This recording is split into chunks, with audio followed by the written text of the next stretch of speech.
అయ్యో ఆటలో ఊరుతానని వచ్చినావు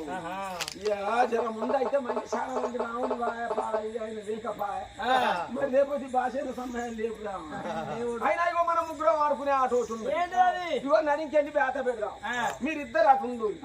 ఒక్కదాన్ని ఇటు ఉంటా మొదలు నడింకెళ్ళి కోసలు పెట్టు కబడ్డీ కబడ్డీ కబడ్డీ కబడ్డీ కబడ్డీ కబడ్డీ నువ్వు దేవుడు ఉన్నట్టున్నా ఒక్కసారి ముగ్గురిని నువ్వు కొనట్టు నువ్వు పీక మంచి వేసేది పీక మారు కబడ్డీ కాదే మంగుడుతుని అవును కదా రెక్కల్దాని నంజ మీదికే దగ్గర ఓడే అదే ఆట మంచిగా ఉండదు మగ పిల్లల ఆట అంటాం మరి ఆడోళ్ళ ఆట ఏమున్నది అన్న ఇక భాష ఇది ఆడదామా ఏంటిదే ఈ కుచ్చుడు బుల్ల అయ్యో శల్య ఈ కుచ్చుడు బుల్ల ఆట అంటే ఇప్పటిది కాదు లచ్చవ్వ 12 ఏళ్ళ బుజ్జవ్వ అప్పటి ఆట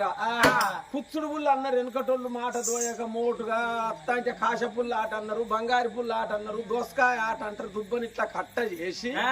ఆ దుబ్బల పుల్లను పెట్టి ఇట్లా చేతులు వేసి అటు ఇటు వెనుకలు ఆడి గజ్జాముల పొంచి పాతగోడల పొంచి దుబ్బ కుప్పలు పోసి కళ్ళు మూసుకుంటే కుప్ప పోయించి కళ్ళు తెరిచి పుల్లను దొరకబట్టకపోతే ఆనాటి పిల్లలు లచ్చవ్వ వయసు అప్పటి పిల్లలు దెబ్బలు కొట్టుకొని సంబరపడి టైం పాస్ చేసుకుని ఈ వెనకల ఆటలన్నీ ఉన్నాయి శల్య 20 ఏళ్ళ కింద ఆట 60 ఏళ్ళ కింద ఆటలు పోయినాయి అటుకులు ఎక్కినాయి టీవీలు వచ్చినాయి చిటుకులు ఎక్కినాయి